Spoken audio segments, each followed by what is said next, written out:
Welcome to 21st Sports Recap and Reaction for the Cincinnati Bengals and the Cleveland Browns in their Week 13 matchup played December 6, 2015.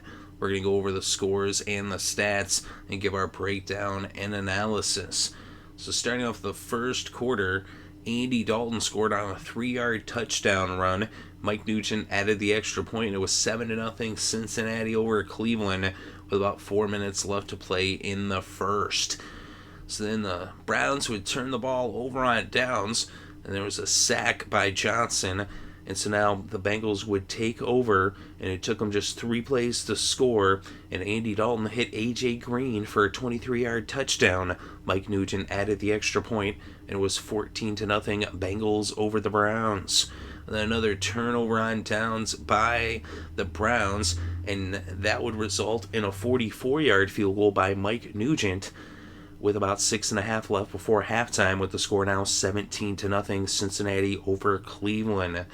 Then an interception by Nelson as he picked off Austin Davis, and that would result in a 40-yard field goal by Mike Nugent with about 3.5 minutes left before halftime, as it was now 20-0.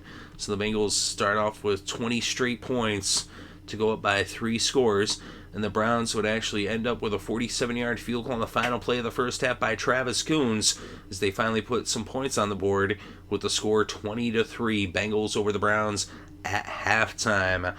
And that would be the only score for Cleveland in this game, but the Bengals weren't quite done yet. About midway through the third, Jeremy Hill scored on a 1-yard touchdown run. The extra point by Nugent made it 27-3 Cincinnati over Cleveland with less than 8 minutes left in the third. And with less than a minute left in the third, Andy Dalton hit Marvin Jones for a 21-yard touchdown. Mike Nugent added the extra point, and it was 34-3 Bengals over the Browns.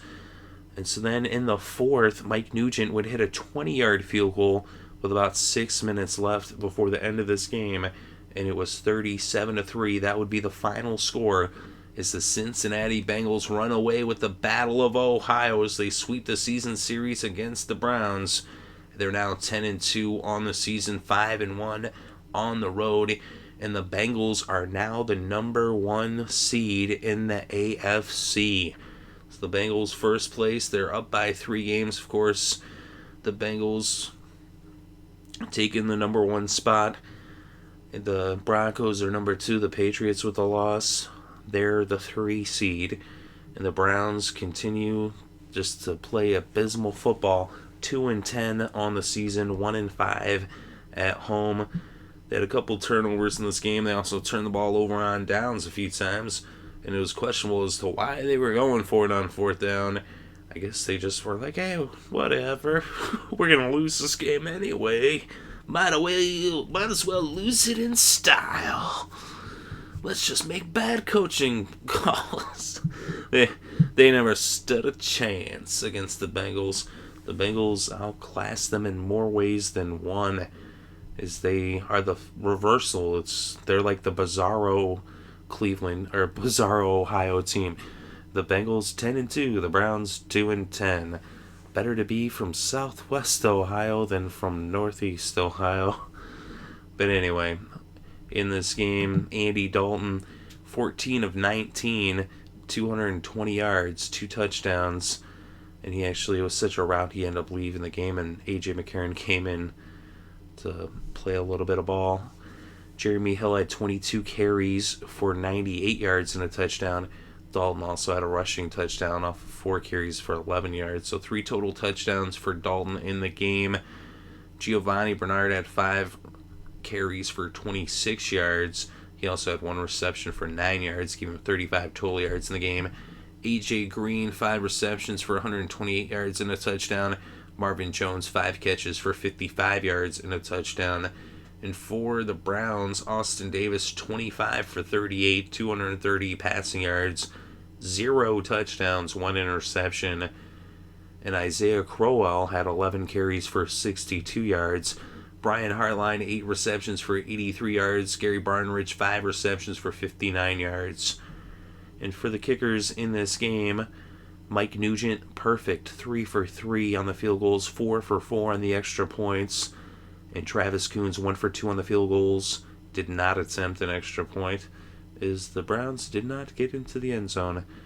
But for the Bengals on defense, Reggie Nelson had an interception, Carlos Dunlap had a sack and a forced fumble, Mike Johnson had a sack, and Pico had a sack as well. And for the Browns on defense, Paul Kruger had a sack. We look at the team stats: 20 first downs for the Bengals, 18 first downs for the Browns.